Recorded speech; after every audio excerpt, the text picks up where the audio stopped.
Hello बच्चा party, कैसे हैं सभी लोग। आई होप कि सब बढ़िया होंगे एंड पढ़ाई लिखाई कर रहे होंगे। So welcome back to the channel. My name is Tapur Omar and in today's video we are going to start our new chapter that is chemical kinetics. तो बहुत ज़्यादा ज़ोर शोर से तुम लोग जो बोले थे ना कि मैम बीच में ही आपने छोड़ दिया और आपने नहीं कराया, आ गई है मैम वापस। एक्चुअली क्लास 10th में थोड़ा सा शिफ्ट होना पड़ गया था, उनके थोड़े कुछ एग्जाम्स वगैरह थे, तो उसकी वजह से वहाँ पे पूरा कंसंट्रेशन चला गया था एंड दैट इज़ वाई आपकी सीरीज थोड़ी सी बीच में रह गई थी। ऑल्दो रिकॉर्डेड वीडियोस थे D&F ब्लॉग्स के, but I forget to upload also, so again sorry. So we are here with new chapter, नहीं I am here with new chapter that is chemical kinetics. इसकी starting करते हैं जल्दी से। बड़ा ही interesting chapter है, तो हमेशा की तरह आप कहोगे मैम आपको हमेशा ही इंटरेस्टिंग लगते हैं सारे चैप्टर्स, बट ये है तो फिजिकल केमिस्ट्री का ये एक चैप्टर है। फिजिकल केमिस्ट्री की एक ब्रांच होती है केमिकल काइनेटिक्स। इसमें हम लोग किस किस चीज़ों के बारे में पढ़ेंगे, इसमें हम लोग पढ़ेंगे rate of reaction, order of reaction. तो बेसिकली रिएक्शंस के बारे में, उनके रेट से रिलेटेड जो चीज़ें होंगी। कौन सा वाला रेट? वो पैसे वाला रेट नहीं कि ये भैया इतना लगा लो उतना लगा लो। ये है रिएक्शंस की रेट, यानी कि स्पीड, यानी कि टाइम के कंसंट्रेशन में या टाइम के बेसिस पे हम किसी चीज़ को बताएंगे तो उसको बोलते हैं रेट, यानी कि chemical kinetics. Is this thing clear? So what do we mean by chemical kinetics? Basically chemical kinetics, chemical मतलब क्या होता है बताओ? अगेन वही chemical, everything related to chemistry and all. Kinetics मतलब, kinetics is something related to time. Is this thing clear? Something related to time, something related to speed is what kinetics deals with. Okay? Sure. Let's get started. The exact definition of chemical kinetics is that deals with the rates of chemical reactions. What is chemical kinetics? ये deal करता है किससे? Rate of chemical reaction से. Now tell me what do you understand by rate exactly? अगर मैं आपसे बोलूँ कोई चीज़, for example आप speed कैसे define करते हो? What is speed? I guess speed is equals to, यही तो बोलते हैं ना, speed is equals to distance upon time, right? This is what speed is. तो इसको जब हम इसकी definition लिखते हैं तो क्या बोलते हैं भाई? Rate of change of distance, मतलब कितनी तेजी से, कितनी तेज से, कितने टाइम में, डिस्टेंस में जो चेंज आ रहा हो विद रिस्पेक्ट टू टाइम। तो जब हम नीचे टाइम लगाते हैं तो इसी को बोलते हैं rate. Is this thing clear? Rate की जहां जहां बात आएगी तो उसका मतलब क्या होगा? समथिंग जो टाइम पीरियड से रिलेट कर रहा होगा किसी चीज में, ठीक है। Now so it deals with the rates of chemical reaction. पहली चीज हो गई, this is your first point. Let me mark it also. ये हो गया आपका पहला पॉइंट, ये यहां से यहां तक, rate of chemical reaction with respect to time. Second होता है बच्चों factors affecting the rate of chemical reactions. किन किन फैक्टर्स पे डिपेंड करता है? जैसे कि टेम्परेचर, जैसे कि प्रेशर। इसका भी खैर एक वीडियो आएगा, इसी के बाद आएगा फैक्टर्स वालों पे। तो कुछ फैक्टर्स होते हैं जिस पे रेट ऑफ रिएक्शन, आपको भी पता है कैटलिस्ट का रिएक्शन हो सकता है। भाई कैटलिस्ट डाल दिया, कैटलिस्ट क्या होता है? रेट ऑफ रिएक्शन को इंक्रीज करता है, पार्टिसिपेट नहीं करता है, यही होता है ना। तो कैटलिस्ट का फर्क पड़ जाएगा। हमने कैटलिस्ट किसी रिएक्शन में यूज़ किया है, फॉर एग्जाम्पल प्लैटिनम यूज़ कर दिया, उसने रिएक्शन की स्पीड को इंक्रीज कर दिया। अब रिएक्शन जल्दी हो रही है तो उससे भी टाइम में देखो चेंजेस आए। देन आप बोल सकते हो टेम्परेचर, टेम्परेचर बढ़ा दिया, कम कर दिया तो क्या होगा रेट ऑफ रिएक्शन में? प्रेशर बढ़ा दिया एंड सो ऑन। तो एक हो गया आपका कि कितने रेट से केमिकल रिएक्शन हो रही है, यानी कि टाइम वाली चीज। सेकंड होता है फैक्टर्स जितने उस पर डिपेंड कर रहे होंगे। थर्ड होता है बच्चों mechanism by which the reactions proceeds. किस मैकेनिज्म से वो पूरी रिएक्शन हो रही है, राइट? आयनिक मैकेनिज्म है उसका, किस तरीके से वो चीज पूरी हो रही है, is what mechanism means. Is this thing clear? तो rate of reaction, sorry, so chemical kinetics क्या होता है? Actually rate of reaction is something which is very important in this whole chapter. आप एक बार रेट ऑफ रिएक्शन समझ जाओगे, पूरे chapter में आपको हर बार लगेगा कि अरे यार ठीक है ये चीज़ आती है, ये चीज़ आती है। अगर आपने रेट ऑफ रिएक्शन नहीं समझा, इफ इन केस आपने रेट ऑफ रिएक्शन थोड़ा सा भी 1% में मिस कर दिया ना कि ये क्यों हुआ, कैसे हुआ, तो ये समझ के चलो एंड ऑफ द जो चैप्टर होगा उसमें भी आप बोलोगे अरे यार ये कैसे हो गया, क्योंकि rate of reaction is the very important concept in this particular chapter. Now so is this thing clear? Chemical kinetics deals with the rates of chemical reactions, factors affecting the rates of chemical reaction and the mechanism by which the reactions proceed. तो जैसे कि आपको एक image दिख रही होगी, for example, just for an example मैं बता रही हूँ, अभी तो आपको बहुत ज़्यादा इसमें डिटेल में पढ़ाने वाली हूँ, तो आप ऐसे ही समझ लो। फॉर एग्जाम्पल कॉन्सेंट्रेशन और टाइम है, प्रोडक्ट बढ़ रहा है, आपको भी पता है प्रोडक्ट टाइम के साथ साथ इंक्रीज करता है, रिएक्टेंट टाइम के साथ साथ डिक्रीज करता है, तो ये कम हो रहा है। तो ये सब, इन सबसे हमें डील करना है केमिकल काइनेटिक्स में, ठीक है। If you wanted to take a screenshot, you can. Now, now for an example just understand some kind of reactions. Reactions कई तरीकों की होती हैं. वो वाली रिएक्शंस कई तरीकों की वाली मतलब डिस्प्लेसमेंट रिएक्शन मैम आप बोल रही हैं, आप उस टाइप की नहीं. रिएक्शंस कई टाइप की होती हैं. कई टाइप की मतलब कुछ रिएक्शंस बहुत तेज होती हैं, कुछ रिएक्शंस बहुत स्लो होती हैं. होती हैं कि नहीं होती हैं? होती होंगी मैम. आप मैम आप बताइए हमको.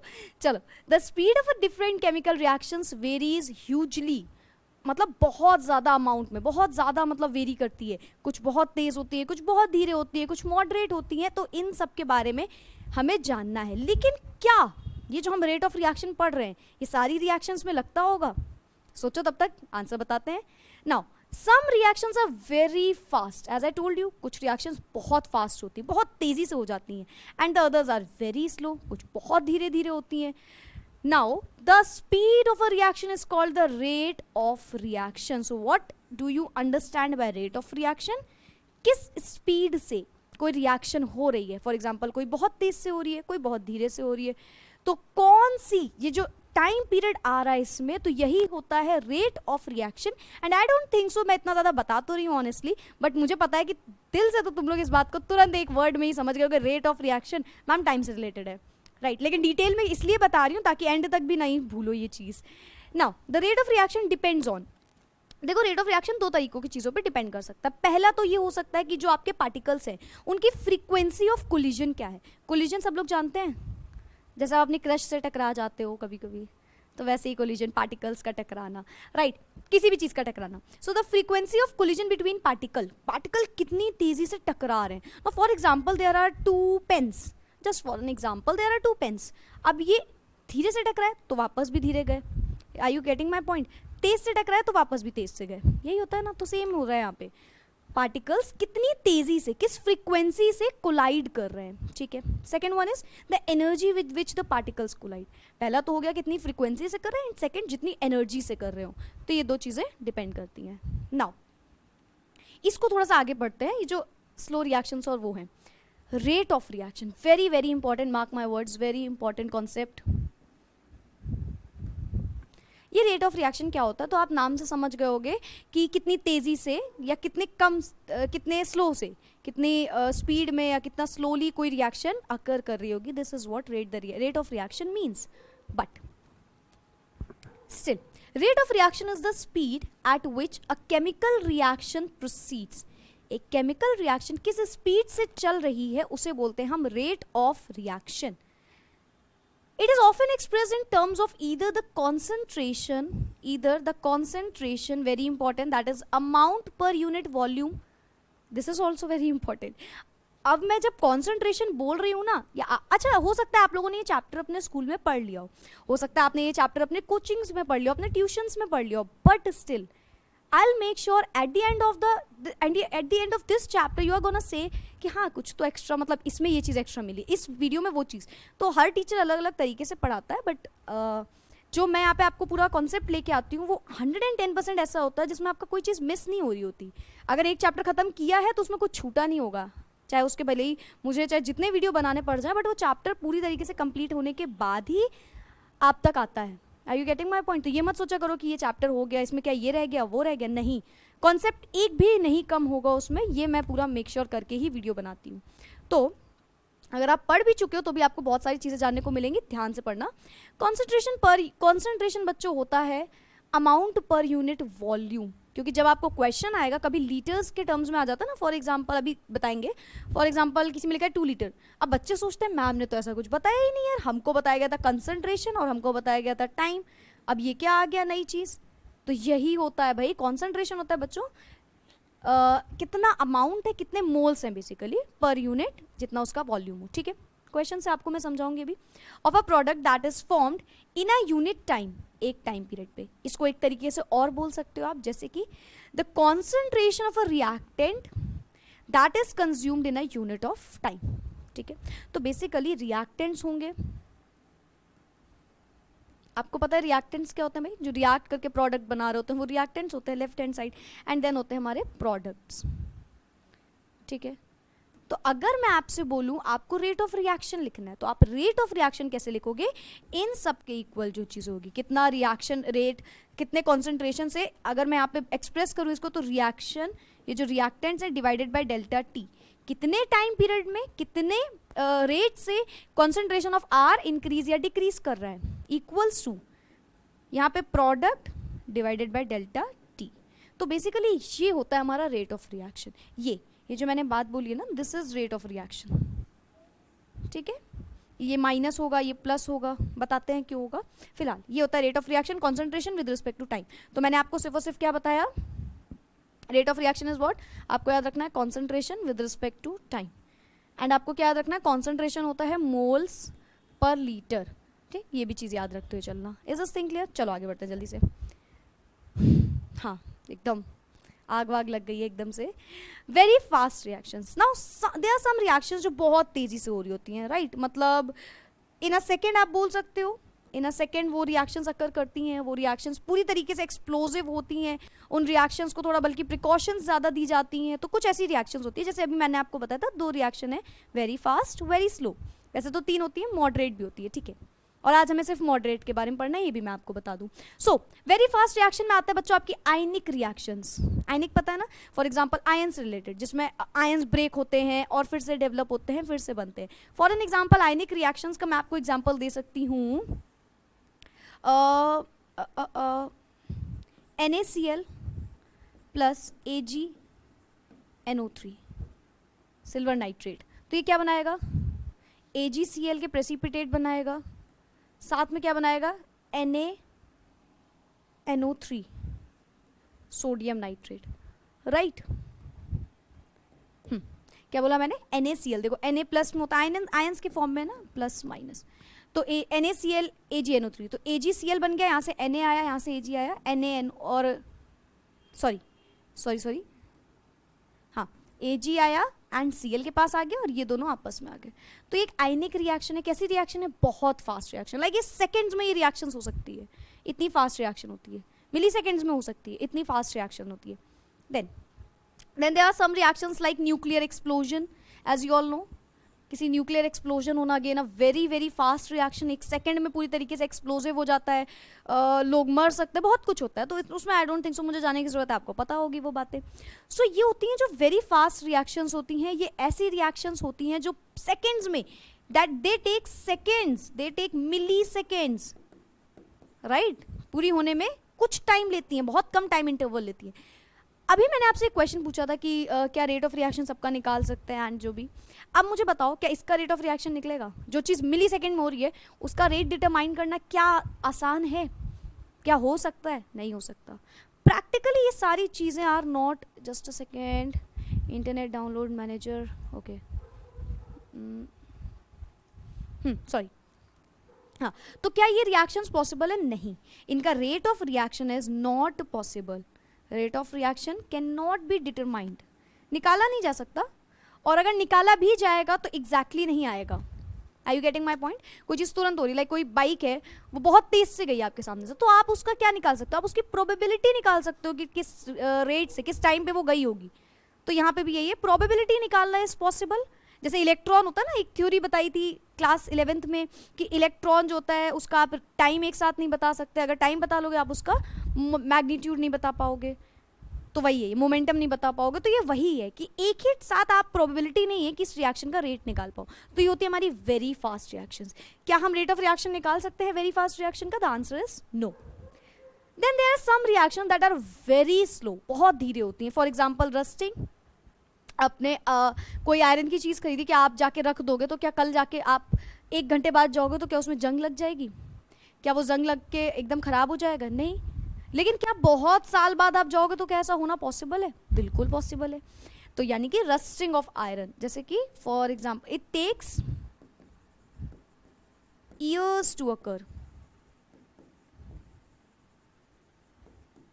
राइट, अब सालों लग जाते हैं। अब क्या इसका रेट ऑफ रिएक्शन निकालना पॉसिबल नहीं है? बिल्कुल है। अब आप बैठे रहो 2 साल I am going to sit and taking a copy and a pen and I am writing it, कितना क्या हुआ क्या नहीं हुआ। तो प्रैक्टिकली इसको भी बोल सकते हैं कि ये भी पॉसिबल नहीं है। प्रैक्टिकली पॉसिबल तो दोनों ही है, बट प्रैक्टिकली प्रोबेबिलिटी निकल जाएगी या तो फिर बहुत ज़्यादा लेट हो जाएगा, तो वो किसी यूज में नहीं आता है। तो रेट ऑफ रिएक्शन इसका निकालना भी, here also rate of reaction can not be determined, या इफ डिटरमाइंड तो फिर वो क्या होगा, यूजफुल नहीं होगा इतने साल बाद, इतना टाइम बाद। तो दिस इज, सो रस्टिंग हो गया वेरी स्लो रिएक्शन। तो ये रेट ऑफ रिएक्शन की मैम आप बात किए जा रही हैं, सब में बोले जा रही हैं किसमें नहीं है उसमें नहीं, तो ये है किसमें आखिर? तो ये होता है बच्चों हमारे मॉडरेट रिएक्शंस में। ऐसी रिएक्शंस जो एक ऐसे टाइम पीरियड में हो रही हैं, जो थोड़ा सा टाइम ले रही है, जिसका रेट ऑफ रिएक्शन मेजर करना ईजी हो सकता है, जिसको मेजर करना यूजफुल हो सकता है। Are you getting my point? तो वो होती है मॉडरेट रिएक्शंस। क्या हम रेट ऑफ रिएक्शन सबकी निकाल सकते हैं? नहीं। किसकी निकाल सकते हैं? सिर्फ मॉडरेट रिएक्शंस की। जैसे कि हेबर्स प्रोसेस, अगर तुम लोग को पता है प्लीज कमेंट कर देना तुरंत, क्योंकि मेरे ख्याल से फिर तो एक भी कमेंट नहीं आने वाले हैं इस बात पे, क्योंकि नहीं पता होगा। 10th क्लास का है मैम, 10th तो आप, जब मुझे 11th का नहीं याद है, आप कैसे एक्सपेक्ट कर सकती मुझे 10th का याद होगा? तो जैसे कि हेबर्स प्रोसेस होता है, जैसे कि अमोनिया को प्रिपेयर करते टाइम बनाया जाता है N2 + H2, रिवर्सिबिलिटी का साइन लगता है, गिव्स आउट 2NH3, यहाँ पे लगेगा 3, राइट, N2 प्लस, हाँ बैलेंस है। तो वैसे यहाँ पे रिवर्सिबिलिटी का साइन भी जो लगता है उधर तो लगता है हेबर्स प्रोसेस में, लेकिन यहाँ पे हम नहीं लगाएंगे, यहाँ पे हम इक्वल्स टू दिखाएंगे। लगता है बट यहाँ पे नहीं लगाएंगे, क्योंकि यहाँ पे हम क्या देख रहे हैं कि रिएक्शन क्या है, प्रोडक्ट क्या है, तो ये हम इक्विलिब्रियम कंडीशन तक लाने की कोशिश करेंगे, वापस नहीं करेंगे इस रिएक्शन को। इसको ये नहीं कि यहाँ से ये बना फिर यहाँ से ये यहाँ पे ज़रूरत नहीं है। तो आपको समझाने के लिए मैंने लिखा हुआ है हेबर्स प्रोसेस, जो कि होता है अमोनिया को बनाने के लिए, ठीक है, प्रोडक्शन ऑफ अमोनिया के काम आता है हेबर्स प्रोसेस, ठीक है। So this is what it is. तो ये जो N2 + 3H2 gives out 2NH3, तो ये किस टाइम पे हो रहा होगा? मॉडरेट टाइम पे हो रहा होगा, 1 घंटे में, 2 घंटे में। तो ऐसे टाइम पे रिएक्शंस हो रही होती हैं जिनका रेट निकालना ईजी होता है, जिनका रेट निकालना एक्चुअली में पॉसिबल होता है, we can say. Are you getting my point? This is it. So इसको इरेज नहीं करती हूँ, वैसे तो बहुत ही बेकार बॉक्स बनाया है, ओके, ठीक है। Now rate of reaction can be determined, यहाँ पे रेट ऑफ रिएक्शन आप निकाल सकते हो। चलो आगे बढ़ते हैं जल्दी से। Next one is our average rate of reaction. अब आपको पता है भाई स्पीड निकालते हैं तो पहले एवरेज स्पीड देखते हैं, फिर कौन सी देखते हैं? इंस्टेंटेनियस, ठीक है। तो जैसे कि एवरेज रेट ऑफ रिएक्शन हमें देखना है। अब एवरेज का मतलब आप क्या जानते हो? समथिंग, मैम हम तो अभी तक यही याद है, number of observation upon total, sorry, sum of observation upon total number of observation. Average मतलब किसी चीज़ के बीच की वैल्यू, राइट। तो भाई यहाँ पे भी सेम मीनिंग है इसका। The change in molar concentration of either reactants और products in unit time is called average rate. Is this thing clear? कितना चेंज हो रहा है मोलर कंसंट्रेशन में किसी रिएक्टेंट्स में या फिर किसी प्रोडक्ट में इन अ यूनिट टाइम, तो उसको बोलेंगे एवरेज रेट ऑफ रिएक्शन। क्या ma'am average rate of reaction से कुछ चेंज है? बिल्कुल नहीं, बिल्कुल भी नहीं। एवरेज, इंस्टेंटेनियस है तो सभी रेट ऑफ रिएक्शन ना। तो एक जब नॉर्मल अमाउंट में हो रहा है, नॉर्मल टाइम पीरियड में हो रहा है तो एवरेज बोल देते हैं, बहुत छोटे टाइम पीरियड में हो रहा है तो इंस्टेंटेनियस बोल देते हैं, बस इतना सा डिफरेंस है दोनों में, ठीक है। Now, during the reaction, the concentration of reactants decreases. इस पूरे टाइम पे मैं अगर आपसे बोल रही हूँ एक रिएक्शन है, for example A + B gives out C। अब मैं आपसे पूछूं बच्चों बताओ टाइम के साथ साथ क्या कम हो रहा होगा, क्या बढ़ रहा होगा? तो आपका आंसर क्या होगा? कि मैम ये टाइम के साथ साथ क्या हो रहा होगा? डिक्रीज हो रहा होगा, और ये टाइम के साथ साथ इंक्रीज हो। कोई और आंसर तो नहीं बोल रहे थे तुम लोग? मैम हमने तो ऐसा बोला ही नहीं, आपने क्यों इमेजिन किया? हमने तो उल्टा बोला था। तो टाइम के साथ साथ ये कम होता जाता है और प्रोडक्ट ज़्यादा होता जाता है, यही हो रहा होता है। तो सेम चीज़ यहाँ पे लिखी है। So during the reaction the concentration of reactants decreases. Reaction का कॉन्सेंट्रेशन डिक्रीज करता है। इसको मैं अच्छे से इस कलर से थोड़ा सा वो दिखा देती हूँ, हाईलाइट कर देती हूँ, ठीक है। Whereas the concentration of product increases.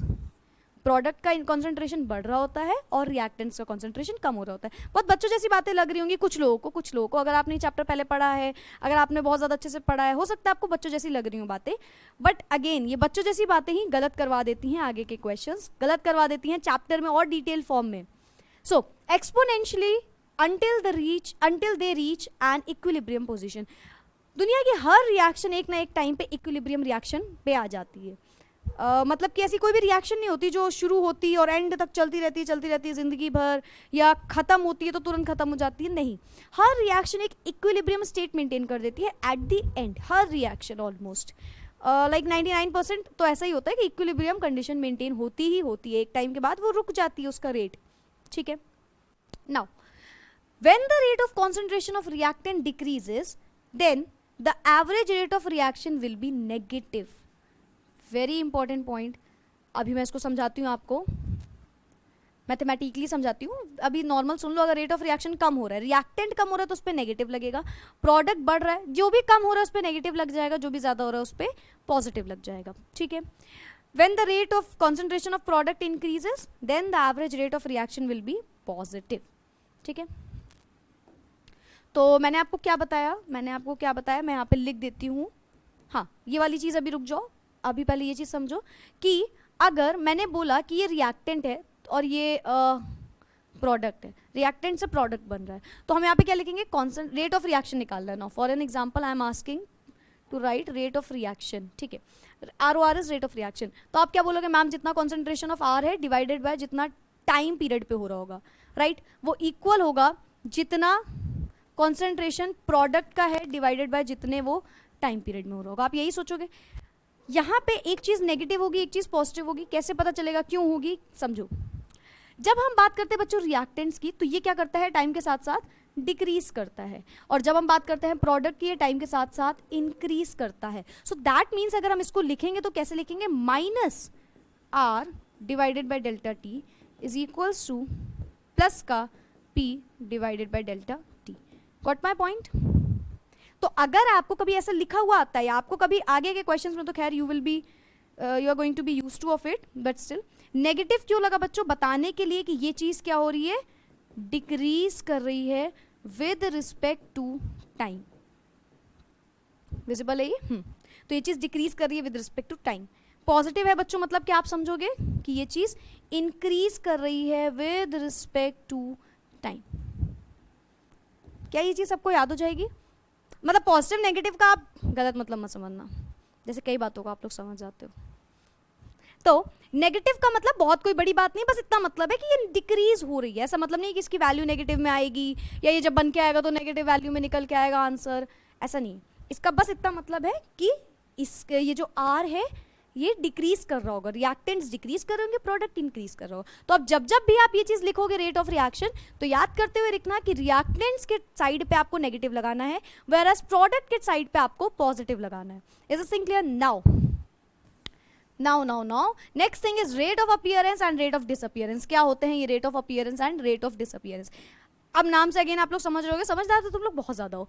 Appearance किसी चीज का अपीयर होना, राइट, आना किसी चीज का। देन डिसअपीयरेंस यानी कि खत्म होना। अगर कोई चीज रेट ऑफ रिएक्शन अपीयरेंस बोलते हैं तो उसका मतलब है वो चीज हो रही है, बन रही है, राइट, तो अपीयर कर रही होगी ना। फॉर एन एग्जाम्पल अगेन, अगर मैं बोलूं कि ये हमारे रिएक्टेंट्स हैं, इससे बन रहा है एक प्रोडक्ट, और मैं बोलूं रेट ऑफ अपीयरेंस निकालो इसका, तो आप क्या बोलोगे? आप सिंपली बोलोगे वही जो रेट ऑफ रिएक्शन होता है, इसको मैं ROA से मेंशन कर देती हूँ, रेट ऑफ अपीयरेंस। तो यहाँ पे आप क्या लिखोगे? Concentration with respect to time. और यहाँ पे क्या होगा? यहाँ पे लगा देना मॉड हमेशा, क्योंकि ये वैल्यू हमेशा कैसी आएगी? Positive. Rate of appearance, rate of disappearance दोनों ही पॉजिटिव आता है, इसमें भी कंफ्यूज मत होना। लगता है कि रेट ऑफ डिसअपीयरेंस तो नेगेटिव होगा, लेकिन ऐसा नहीं होता। क्यों? देखो, जब मैं लिखूंगी rate of disappearance, similarly concentration divided by time, इसमें भी लगेगा मॉड, क्योंकि जब हम डिसअपीयर की बात कर रहे हैं तो दैट मीन्स हम नेगेटिव ऑलरेडी उसको सोच के ही बोल रहे हैं। ये बात समझ में आई? अगर मैं बोल रही हूँ rate of disappearance, so that means rate of disappearance already वो नेगेटिव लगा होगा, तो जो वैल्यू आएगी वो हमेशा कैसी आएगी? उसकी भी वैल्यू हमेशा पॉजिटिव आएगी, ठीक है। तो चाहे रेट ऑफ अपीयरेंस हो चाहे रेट ऑफ डिसअपीयरेंस हो, पॉजिटिव वैल्यू आएगी, पहली चीज। दूसरी चीज, सेकेंड थिंग, अगर ये फॉर्मूला इसका भी है, ये फॉर्मूला इसका भी है, और अगर हम ध्यान से देखें तो यही फॉर्मूला इसका भी है, तो क्या सबके फॉर्मूले सेम होते हैं? थोड़ा सा डिफरेंस होता है। जैसे कि फॉर एन एग्जांपल, जब हम रेट ऑफ रिएक्शन निकाल रहे हैं, जब हम बोल रहे हैं रेट ऑफ रिएक्शन, तो इसके स्टोइकियोमेट्रिक कोफिशिएंट को हम साथ में लेते हुए चलते हैं। फॉर एन एग्जांपल यहाँ पे मैंने बोला 2A + 3B gives out 4C, ठीक है। इसी रिएक्शन में समझ लो 2A plus 3B gives out 4C। अगर इसका मैंने बोला रेट ऑफ रिएक्शन निकालो, तो आप रेट ऑफ रिएक्शन निकालते टाइम क्या करोगे, स्टोक्योमेट्रिक कोफिशिएंट से डिवाइड करोगे। फॉर एन एग्जांपल ए का रेट ऑफ रिएक्शन निकालना है, या जनरली रेट ऑफ रिएक्शन क्या होगा इसका कि 1/2 concentration of A divided by delta T, right, equals to 1/3 concentration of B divided by delta T is equals to 1/4 concentration of C divided by delta T. तो ये formula बनेगा। ये कब बनेगा, जब स्टोक्योमेट्रिक कोफिशिएंट डिफरेंट होगा, in different stoichiometric coefficient. ठीक है, जनरली आप देखो बिना, और ये हर टाइम पे होगा ऐसा भी नहीं है, स्टोक्योमेट्रिक कोफिशिएंट डिफरेंट आने ही आने हैं मैक्सिमम टाइम्स। नहीं आता है तो एज इट इज लिख देना है, 1 लगा देना। यहाँ पे कहाँ पे नेगेटिव और कहाँ पे पॉजिटिव होगा, तो यहाँ पे लगेगा नेगेटिव, यहाँ पे लगेगा नेगेटिव, और ये हो जाएगा पॉजिटिव, राइट। क्या मतलब है नेगेटिव पॉजिटिव का, नेगेटिव का मतलब है वो टाइम के साथ साथ डिक्रीज कर रहा है, वेयर एज पॉजिटिव का मतलब है वो टाइम के साथ साथ इंक्रीज कर रहे हैं। ठीक है, so rate of appearance and rate of disappearance में क्या चीज दिखी, क्या चीज नहीं दिखी, कि यहाँ पे स्टोक्योमेट्रिक कोफिशिएंट नहीं लिखेंगे कभी भी, स्टोक्योमेट्रिक कोफिशिएंट नहीं लिखेंगे कभी भी। Is this thing clear? तो रेट ऑफ रिएक्शन में स्टोक्योमेट्रिक कोफिशिएंट हमेशा मेंशन करेंगे, हमेशा, अदरवाइज रेट ऑफ रिएक्शन नहीं निकलेगा। और अगर हम बात करेंगे रेट ऑफ अपीयरेंस और डिसअपीयरेंस की, तो वहां पे हम कभी भी स्टोक्योमेट्रिक कोफिशिएंट को नहीं लिखते हैं। Is this thing clear? Okay, next, unit of rate of reaction. क्या यूनिट हो सकती है, देखो यूनिट चलो निकाल के देखते हैं। हमने बोला कॉन्सेंट्रेशन रखना है, विद रिस्पेक्ट टू टाइम रखना है, राइट। कॉन्सेंट्रेशन क्या होता है यार, कॉन्सेंट्रेशन का मतलब होता है कोई भी चीज जिसको हम बोलेंगे मोल पर लीटर के टर्म्स में, this is what concentration is, mole per litre, and divided by time की यूनिट क्या होती है, सेकेंड्स। तो इसकी यूनिट क्या आ गई, मोल पर लीटर एंड पर सेकेंड। तो ये होती है unit of rate of reaction. तुम लोग को पता है यूनिट नहीं लिखते तो मार्क्स कटता है, इसीलिए यूनिट जरूर से लर्न कर लेना। कैसे निकला, कॉन्सेंट्रेशन होता है मोल पर लीटर, टाइम की यूनिट होती है सेकंड, तो मोल पर लीटर पर सेकंड। यही चीज अगर मैं गैसियस स्टेट में दे दूं, यानी कि किसी गैस के फॉर्म में दे दूं, तो उसकी यूनिट चेंज हो जाती है। क्यों चेंज हो जाती है, क्योंकि गैस के टाइम पे प्रेशर होता है, तो हम बोल देते हैं एटीएम, एटमॉस्फेरिक, एटीएम यूनिट होती है ना प्रेशर की, एटमॉस्फेरिक प्रेशर। सो यहाँ पे हो जाएगा एटीएम पर सेकेंड, सिंपल। तो यहाँ पे इतना सा चेंज आएगा कि एटीएम पर सेकंड लग जाएगा, ठीक है। और वहाँ पे क्या होगा, मोल पर लीटर पर सेकंड लग जाएगा। ये किस टाइम पे, ये गैसियस स्टेट में है, ये नॉर्मल स्टेट में, ठीक है। इतना डिफरेंस आता है केवल। देन एग्जाम्पल नंबर 1, अब एक इक्वेशन लिखी है आपके सामने, 2x plus 3y gives out 6z, ठीक है। ये पूरी रिएक्शन है, अल्फाबेटिकली टर्म्स में है मान लो। तो इसमें कैसे निकलेगा, एवरेज रेट ऑफ रिएक्शन हमें निकालना है। तो हमने क्या बताया, अगेन वही चीज, same thing, concentration divided by time, concentration divided by time. और इन्हीं सब में क्या होगा, पॉजिटिव नेगेटिव लगाना मत भूलना, स्टोक्योमेट्रिक कोफिशिएंट लगाना अगेन मत भूलना। तो इसका रेट ऑफ रिएक्शन निकालते हैं जल्दी से। क्या हो जाएगा, 1/2 concentration of x divided by delta t, ठीक है। 1/2 concentration of x divided by delta t, और ये किसके इक्वल होगा, 1/3 delta concentration of y divided by delta t, again किसके इक्वल होगा, 1/6 concentration of z divided by delta t। कहाँ पे पॉजिटिव और कहाँ पे नेगेटिव लगेगा, तो रिएक्टेंट्स के साइड, ये वाले साइड पे लगेगा हमारा पॉजिटिव साइन, क्योंकि ये टाइम के साथ साथ डिक्रीज कर रहा होगा। प्रोडक्ट के टाइम पे लगेगा पॉजिटिव साइन, क्योंकि ये टाइम के साथ साथ इंक्रीज कर रहा होगा। तो यहाँ पे लगेगा नेगेटिव, यहाँ पे लगेगा पॉजिटिव, यहाँ पे सॉरी नेगेटिव, एंड यहाँ पे लगेगा पॉजिटिव। तो ये हो गई पूरी हमारी रेट ऑफ रिएक्शन।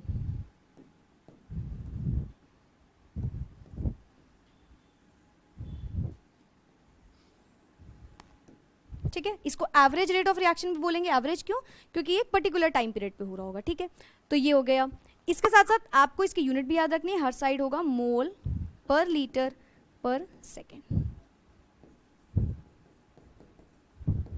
ठीक है। ये हो गया। नेक्स्ट एग्जाम्पल 2, अगेन एक देखो रिएक्शन लिखी हुई है सामने। इसमें क्या होगा, देखो 4NH3 plus 5O2 gives out 4NO plus 6H2O। इसका अगर हम बोले रेट ऑफ रिएक्शन निकालना है,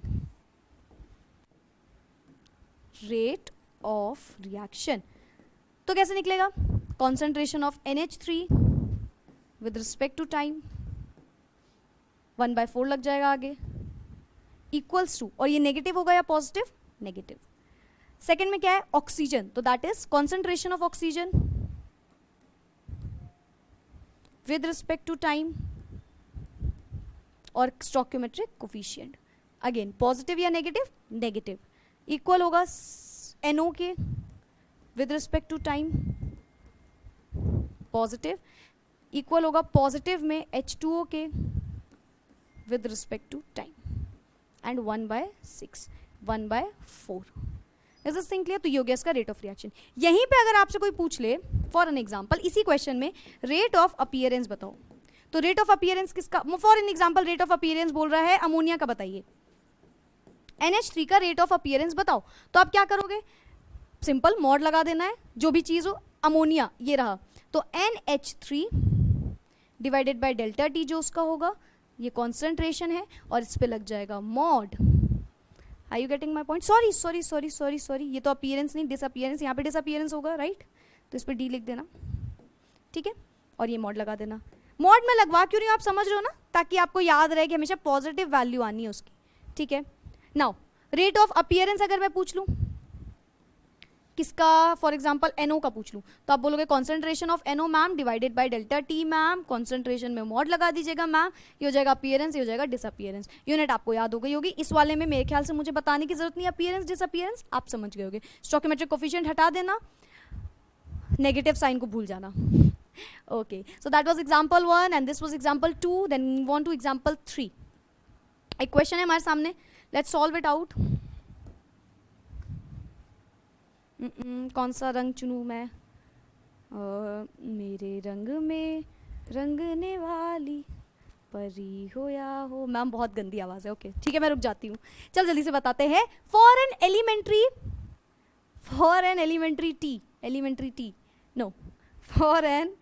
एलिमेंट्री इक्वेशन, क्या यार बेइज्जती करा दी इसने मेरी। फॉर एन एलिमेंट्री इक्वेशन, ठीक है, 2A plus B gives out 3C. The rate of reaction of C at time t is 1.6 into 10 to the power minus 4 mole per liter per second. Calculate number 1 rate of reaction, number 2 rate of disappearance of A.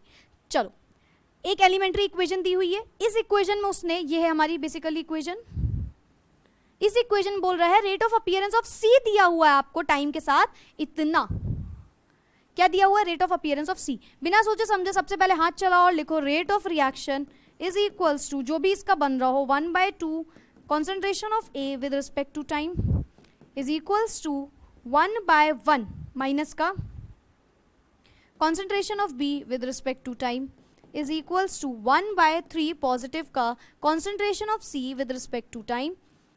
इतनी चीजें आपको सबसे पहले ही लिख लेनी है। Now now now now ना ना ना ना नाउ अब क्या करेंगे, अब वो बोल रहा है, कुछ तो बोल रहा है, कुछ तो गिवन बोल रहा है, वो बोल रहा है यहाँ पे कि गिवन मैं यहाँ पे एक बॉक्स में लिख देती हूँ, उसने बोला है कि कुछ चीज गिवन है, और जो गिवन है वो क्या है, वो ये है, तुम लोग भी परेशान हो जाते हो ना मैम क्या आप इरेज कर रही हैं लिख रही हैं, इरेज कर रही हैं लिख रही हैं। ओके, तो गिवन क्या बोल रहा है कि rate of appearance of C दिया हुआ है, rate of appearance of C, concentration C का दिया हुआ है 1.3 into 10 to the power -4 mole per litre per second. तो यहाँ पे वो बोल रहा है रेट ऑफ रिएक्शन पहले तो बता दो, तो रेट ऑफ रिएक्शन हमने लिख दी।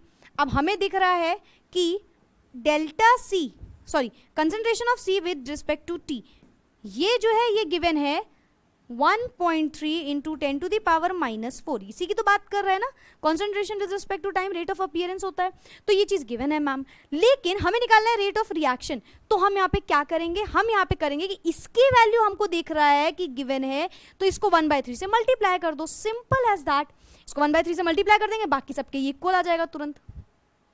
बात आई समझ में, कंफ्यूज तो नहीं हुए? फिर से सुन लो, पेशेंस के साथ एकदम सुनिए।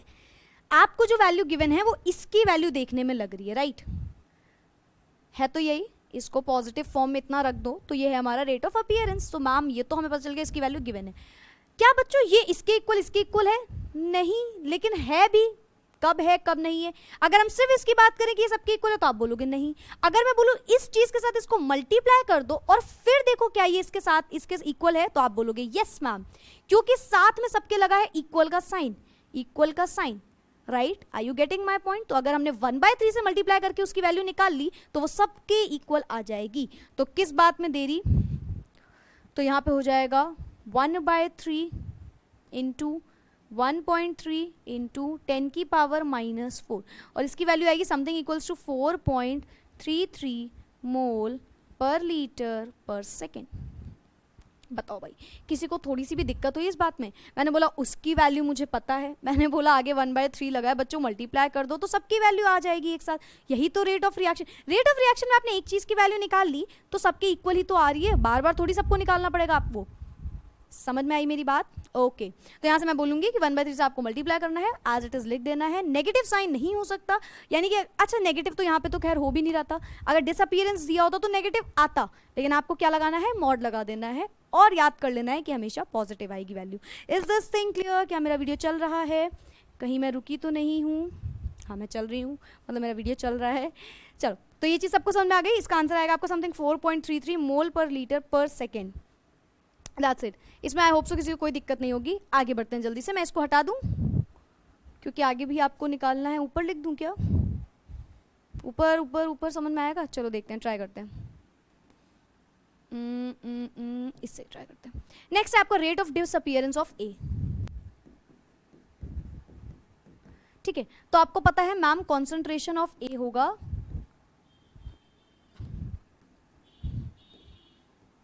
विद रिस्पेक्ट टू टाइम होगा और मॉड लग जाएगा, राइट? तो concentration of A with respect to time and so on so on so on. अब मुझे ये बताओ, क्या हमें रेट ऑफ रिएक्शन पता है?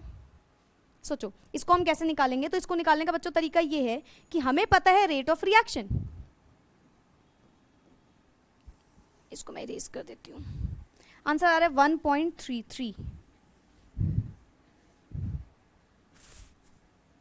आंसर को मैं साइड में लिख देती हूँ, 4.33 इंटू 10 की पावर -4 ये आया है। अब मुझे ये बताओ, अगर मैं बोलूँ यहाँ से rate of reaction is equals to, sorry students यहाँ से समझना पड़ेगा आपको आप लोग पक्का मुझे बहुत ज़्यादा गुस्सा आ रहे होगे ना, पक्का गुस्सा आ रहे होगे ना, मैम बस करिए इरेज करना। चलो तो हमें क्या निकालना है बच्चों? रेट ऑफ डिसअपीयरेंस ऑफ ए निकालना है। ध्यान से देखो, ए की अगर बात करेंगे तो कुछ इस तरीके से हमें दिख रहा है कि अगर हम बोलेंगे रेट ऑफ रिएक्शन तो वो इक्वल आएगा 1/2 माइनस का concentration of A divided by delta T, right? हमें निकालना क्या है? हमें निकालना है ये वाली वैल्यू, यही तो निकालना है, delta concentration of A with respect to T, delta T. Delta मतलब पता है ना, चेंज होना, तो चेंज जितना टाइम में हो रहा हो। तो यहाँ से हम बोल सकते हैं रेट ऑफ रिएक्शन, तो यार देखो हमें पता चल ही गया था, 4.33 इंटू 10 की पावर -5 आ रहा था हमारा, 4.33 इंटू 10 की पावर -5 आ रहा था, ठीक है? हाँ, इंटू 10 की पावर -5 आ रहा था, ठीक है? मैंने शायद लिखा नहीं होगा शायद, तो ये आ रही थी वैल्यू। इक्वल किसके हो जाएगा? इंटू 2 कर दें इसको, into 2 is equals to concentration of A with respect to time. अरे मैम क्या कर रही हैं, कुछ नहीं समझ में आ रहा है? फिर से समझो मेरे बच्चों, फिर से समझो। ये बताओ मुझे चाहिए क्या? मुझे इसकी वैल्यू चाहिए, राइट? तो इसको वहाँ भेज दें। Are you getting my point? इससे ये ईजी है, आप चाहो तो आप फिर से रख के कर लो, आ जाएगा आंसर। 2 को वहाँ भेज दूँ तो ये हो जाएगा 2 into R O R, 2 into rate of reaction is equals to concentration of A with respect to time. क्या मैं नेगेटिव साइन को भूल जाऊँ ना? कोई दिक्कत तो नहीं है? ये नेगेटिव साइन मान लो यहीं पे, तो यार यही तो है रेट ऑफ डिसअपीयरेंस, तो वहां पे नेगेटिव लगाने की जरूरत नहीं है। डोंट गेट कंफ्यूज, वहां पे नेगेटिव लगाने की जरूरत ही नहीं है। डिसअपीयर बोल रहा हूँ मतलब वो ऑलरेडी नेगेटिव वाली बात कर रहे हैं, बात खत्म। हमें नेगेटिव नहीं लगाना वैल्यू में, ठीक है? नाउ तो यहाँ से मैंने बोला 2 इंटू आर ओ आर कर दो तो concentration of A divided by time निकल के आ जाएगा। तो यही चीज़ मैंने करी, इसको इंटू 2 कर देंगे तो concentration of A with respect to time निकल के आ जाएगा। यहाँ से मैं बोल सकती हूँ, इसको बोलेंगे 4 2 8.66 इंटू 10 की power -5 mole per litre per second as the answer. Is this thing clear? बताइए किसी को कोई भी दिक्कत? एक आंसर आपका ये आ रहा है, एक आंसर आपका वो आ रहा है। मेरे ख्याल से आपको समझ में आ गया होगा। If you have any confusion, any kind of confusion, तो फिर से यार प्रीवियस चीज़ों को देख लो, फिर से 5 मिनट वीडियो फिर से पहले जाओ जहाँ पे बताया पॉजिटिव होगा नेगेटिव होगा, फिर से समझो और फिर आ जाओ। मैम ये तो देखा नहीं जा रहा है हमसे, क्या बात कर दी आपने? ऐसा तो मैम आ गया, अगर ऐसा है तो आ गया, अगर ऐसा नहीं है तो भले ही नहीं आया। ओके आ गया होगा यार, ऐसे नहीं बोलना चाहिए शायद। हाँ, नेक्स्ट रिएक्शन हमारी ये है N2 + 3H2 gives out 2NH3। यहाँ पे बोल रहा है during the formation of ammonia 2 moles of nitrogen disappear in 1 minute। भैया टाइम दे दिया है एंड मोल्स दे दिए हैं। Find rate of reaction, rate of disappearance of H2, rate of reaction of ammonia. यहाँ पे रिएक्शन नहीं होगा, यहाँ पे होगा रेट ऑफ अपीयरेंस। डिसअपियरेंस भी हो सकता है, आप अपीयरेंस निकाल लेना क्योंकि एक में डिसअपियरेंट ऑलरेडी दिया है। चलो तो 1 मिनट दिया है, साथ में क्या दिया है? साथ में दिया है given the volume of the vessel is 1 litre. सारी चीज़ें गिवन है क्या? हमको सारी चीज़ें गिवन है? यस मैम गिवन है। जल्दी से क्वेश्चन को लगाते हैं। सबसे पहले हमें क्या लिखना है? बिना सोचे समझे रिएक्शन लिखना है, मतलब सोच समझ के रिएक्शन लिखना है। N2 दैट इज 1/1 होगा, मुझे लग रहा है ना ये चीज़ ऊपर लिख लेते हैं। 1/1 होगा N2 divided by delta T is equals to, minus हो जाएगा बच्चों, इज इक्वल्स टू माइनस में 1/3 concentration of H2 with respect to delta T is equals to plus का 1/2 concentration of NH3 with respect to T। ये है पूरी equation, समझ लो ठीक है। इस इक्वेशन में वो आपको बोल रहा है सबसे पहले निकालो बेटा आप rate of reaction, rate of reaction. तो रेट ऑफ रिएक्शन निकालने के लिए आपको कई सारी चीज़ें गिवन है, जैसे कि आपको बोल रहा है 2 moles of nitrogen disappear in 1 minute, यानी कि रेट ऑफ डिसअपियरेंस किसका दिया है? नाइट्रोजन का, ड्यूरिंग द अमोनिया इतना नाइट्रोजन N2 का। तो आप क्या बोलोगे? सारी चीज़ें वही हो जाएंगी आपकी। N2 की बात हो रही है, यानी कि इस वाले की बात हो रही है, यानी कि वो बोल रहा है कॉन्सेंट्रेशन, तो 2 divided by 1 litre, 1 whole divided by कितना बोल रहा है? 1 minute, 1 minute that is 60 seconds. बताओ मेरी ये बात में किसी को कोई कन्फ्यूजन? यार यही तो है कॉन्सेंट्रेशन। इसको मैं ऐसे लिखूं, क्या लिखा है ये मैंने? ये लिखा है concentration divided by delta T। तो क्योंकि कॉन्सेंट्रेशन होता है mole per litre divided by delta T, तो इसकी वैल्यू मैंने यहाँ पे लिख दी, that's it. Are you getting my point? इसको क्या बोलेंगे? इसको बोलेंगे 2/60 दैट इज 1/30। आ गई रेट ऑफ रिएक्शन हमारी 1/30। हाँ माइनस की, माइनस यहाँ पे माइनस क्यों लगाया मैम आपने? यहाँ पे नहीं लगेगा ऑलरेडी, ऑल्दो यहाँ पे नहीं लगेगा, यहाँ पे, क्योंकि यहाँ पे माइनस लगा है, तो जब उसको उठा के वहाँ पे रखेंगे, यानी कि इधर वाली वैल्यू पे रखेंगे तो आएगा 1/30। तो ये हो गया हमारा रेट ऑफ रिएक्शन। बोलो बात समझ में आ रही है सबको? कोई कंफ्यूजन तो नहीं हो रही है? तुम लोग धीरे धीरे कंफ्यूज तो नहीं होते जा रहे? मेरे ख्याल से नहीं होगे। बहुत आसान सा चैप्टर है, इसके आप थोड़ी बहुत डेप्थ की चीज़ें जान लोगे ना, बस इसके आगे आपको कुछ नहीं जानना है। मुझे मेरी शक्ल देखने तो दिख रही है या नहीं दिख रही है? गोरी दिख रही है यार, लाइटिंग एकदम बस, और तो कुछ नहीं है। तो ये बात समझ में आ गई सबको? Next next one is what? Asking for rate of disappearance of H2, rate of disappearance of H2।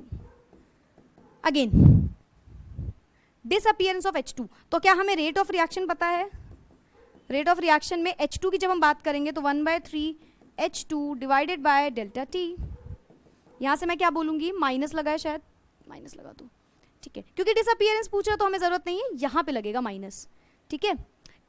फिर से मेरी बात को ध्यान सुनो, जब आपने रेट ऑफ रिएक्शन लिखा है तब मैंने माइनस लगाया है, जब आपने रेट ऑफ डिसअपियरेंस लिखा है तब मैंने माइनस नहीं लगाया है। Are you getting my point? इसको उठा के आप बच्चों यहाँ रखोगे तो ये तो माइनस में है ना, तब माइनस में आएगा, पहले नहीं आ रहा है, ठीक है।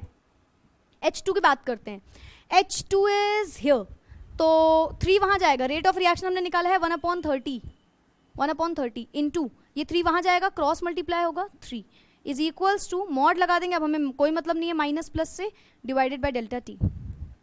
तो यहाँ से हम बताएंगे कि रेट ऑफ डिसअपियरेंस जो H2 का आ रहा है वो इक्वल है 1/10 की, ठीक है, जिसको हम बोलेंगे 0.1 मोल पर लीटर पर सेकेंड।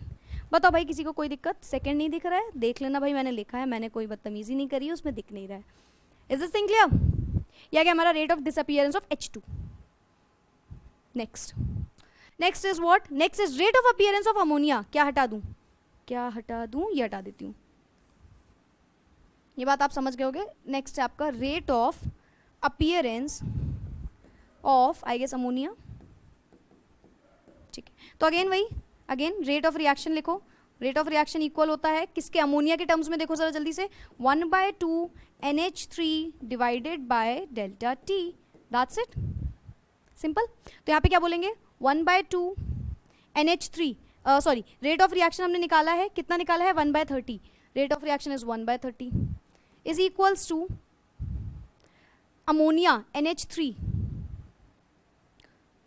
इसको डायरेक्ट कर दूं मैं इंटू 2, है ना, ये यहाँ जाके क्रॉस मल्टीप्लाई हुआ again into 2 is equals to, mod में अब लिखेंगे, हमें कोई मतलब नहीं उसके पॉजिटिव और नेगेटिव होने से, डिवाइडेड बाय डेल्टा टी। तो यहाँ से हम बोल सकते हैं rate of appearance of what what what NH3 is equals to 2/30, that is 1/15, ठीक है, mole per litre per second. ये आ गया हमारा आंसर। इसमें भी किसी को कोई कंफ्यूजन नहीं होगी मेरे ख्याल से, इससे इजी और कुछ नहीं है, लाइक ये चैप्टर ही इजी है, फिजिकल केमिस्ट्री इजी है, इनऑर्गेनिक भी इजी है मैम, ऑर्गेनिक भी इजी है, तो मैम ओके मैं नहीं बोल रही हूँ सब इजी है, वरना मुझे सब बच्चे चिल्ला देते हैं, यू नो 10th में जब मैं पढ़ाती हूँ, मेरा तो एक स्टूडेंट है, ये यूज टू से स्क्रीनशॉट वाले स्क्रीनशॉट ले लो, मैं बता देती हूँ, अब बात आ गई है तो मैं बता भी ना मानूंगी नहीं, तो वो हर बात बोलेगा, मैं बोलूँगी नहीं बेटा ट्रिग्नोमेट्री इज़ वेरी इजी, तो ही इज़ लाइक आप कौन सी ऐसी चीज़ है जिसको आप बोलती हैं ईजी नहीं है, हर चीज़ को तो आप ईजी बोलती हैं, मुझे समझ में ही नहीं आता है कि ईजी कैसे हैं ये सारी चीज़ें, तो मुझ पर सब गुस्सा आने लगता है, लेकिन जब आगे कॉलेज में जब आगे और बड़ी स्टडीज़ करने लगता है तो स्टार्टिंग में ही लगने लगता है अच्छा वो ईजी ही था, फिर ईजी लगने लगता है। सो दैट्स इट, ये था पूरा क्वेश्चन, आई होप समझ गए होगे। जल्दी से आते हैं इंस्टेंटेनियस रेट को समझते हैं।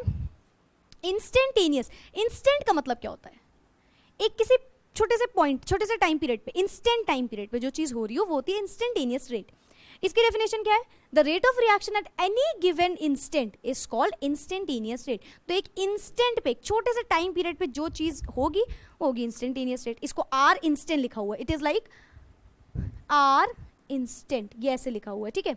और उसको कैसे लिखेंगे, उसको लिखेंगे आर एवरेज, ऐसे लिखी जाती हैं ये चीज़ें। Now it is equal to the change in molar concentration of any reactant or product per unit time at a given instant। ये भी सेम चीज़ है, इसमें भी कुछ अलग नहीं, बस इसमें अलग क्या होगा इसका, बस आपको क्या कर देना, इंटीग्रेट कर देना। दैट इज अगर मैं बोलूँ रेट ऑफ रिएक्शन तो आप क्या बोलोगे बच्चों, रिएक्टेंट का कॉन्सेंट्रेशन डिवाइडेड बाय टाइम, लेकिन यहाँ पे लग जाएगा डी, ठीक, dA/dt जैसे आप कर देते हो ना सिंपल, वो है ये उतना टाइम पीरियड में, तो सिंपल यहाँ पे भी यही हो जाएगा, d of product with respect to time, d/dt आप समझ लो, और मैं क्या बता दूँ, ठीक है। और यहाँ पे क्या होगा, यहाँ पे होगा पॉजिटिव, यहाँ पे होगा नेगेटिव, तो ये हो गया एक इंस्टेंट पे, छोटे से टाइम पीरियड पे जो हो रहा हो, ठीक है। बाकी यूनिट भी सेम होगी, बाकी फॉर्मूला भी सेम होगा, बाकी सब कुछ सेम होगा, everything is going to be same as an average और as an rate of reaction normally, ठीक है। तो वो बाकी सर इसमें आपको ग्राफ थोड़ा सा इंपॉर्टेंट होता है, बता दूंगी। Now for an example again इसकी बात करते हैं। इस रिएक्शन को मैं क्या बोलूँगी, इस रिएक्शन को मुझे इंस्टेंट पे निकालना है एक पर्टिकुलर, तो मैं बोलूँगी 1/2 नेगेटिव का d of concentration of A with respect to time is equals to negative का 1/3 d of concentration of B with respect to time is equals to plus का 1/4 concentration of C with respect to time. तो ये हो गया हमारा instantaneous rate. तो बताओ भाई इसमें भी कोई दिक्कत नहीं होगी, एकदम सेम ही तो है, कुछ भी बदला नहीं है, ये भी सेम है, ठीक है। ये बदलापुर नहीं चल रही है कि बदलती रहेंगी चीज़ें, मैंने देखी नहीं है, ठीक है। तो ये now next one is graph. इसके ग्राफ को थोड़ा सा ध्यान से समझना। अगर हम बात करते हैं इनके ग्राफ्स की तो कुछ इस तरीके से बनेंगे ना। फॉर एन एग्जाम्पल बच्चों मैं आपको इसका ग्राफ बोलूँ, आप बनाओ reactants with respect, if I'll ask you to make a graph of reactant with respect to time, तो इस टाइम पे आप क्या बोलोगे, इस टाइम पे आप बोलोगे कि रिएक्टेंट्स के टाइम के साथ साथ बढ़ता है या कम होता है। सोचो रिएक्टेंट्स टाइम के साथ साथ इंक्रीज होता है या डिक्रीज होता है, तो आपका आंसर होगा मैम डिक्रीज होता है। यहाँ पे मैं थोड़े से और ग्राफ बना लेती हूँ, मैं 3 ग्राफ यहाँ पे आपको बना के दिखा दूंगी।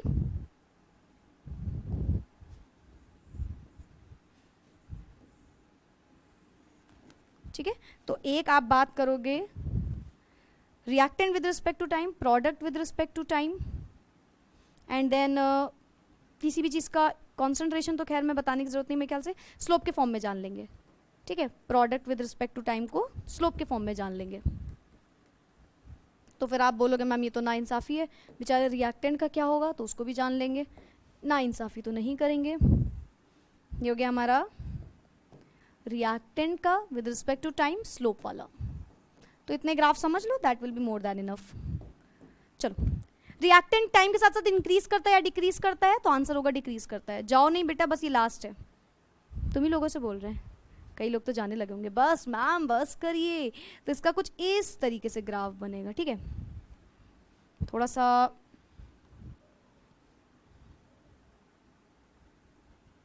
ऐसे, ठीक है। प्रोडक्ट की अगर मैं बात करूं तो प्रोडक्ट क्या करता है, टाइम के साथ साथ बच्चों इंक्रीज करता है। तो उसका ऐसे बनेगा, ठीक है। टाइम के साथ साथ ये इंक्रीज कर रहा है, टाइम के साथ साथ वो डिक्रीज कर रहा है। प्रोडक्ट बढ़ता है, रिएक्टेंट कम होता है। अगर हम प्रोडक्ट की बात करें तो आपको पता है प्रोडक्ट ऐसे बनता है। तो इसका स्लोप अगर मैं निकालने को बोल दूं, if I ask you to write the slope, to find the slope, तो आप क्या करोगे, ये होगा इसका स्लोप। देखो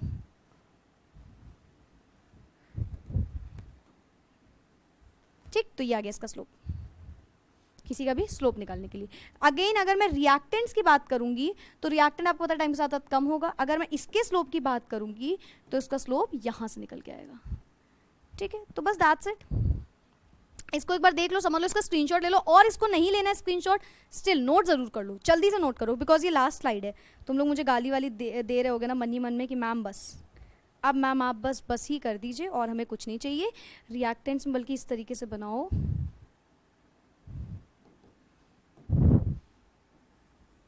ऐसे, ओके। वहाँ सही बनाया है, यहाँ भी सही बनाया है। ऐसे इसलिए क्यों, ऐसे इसलिए क्योंकि कुछ ध्यान दो, यहाँ पे जाके ये देखो कुछ दिख रहा हो आपको, यहाँ पे कुछ दिख रहा होगा, यानी कि एक टाइम बाद तो इक्वेशन जो होती है वो इक्विलिब्रियम कंडीशन में आ जाती है, इसलिए उसको ऐसे किया हुआ है। कितना बढ़िया लग रहा है, देखो थोड़ी सी गलती कर दी, चारों एक साथ होने चाहिए थे जोक्स अपार्ट। तो कुछ इस तरीके से आपके ग्राफ्स बन सकते हैं। तो इसको आप स्लोप, अब स्लोप बच्चों क्या होता है, क्या मुझे स्लोप बताने की जरूरत है? यस मैम है। स्लोप की अगर मैं बात करूंगी तो you can say tan theta, if in case आपको थीटा मालूम है, और you can say y2 minus y1 divided by x2 minus x1। So these are the slope. तो एक पर्टिकुलर टाइम पीरियड में, जैसे कि आपको क्वेश्चंस कैसे देगा, आपको क्वेश्चन कुछ इस तरीके से देगा,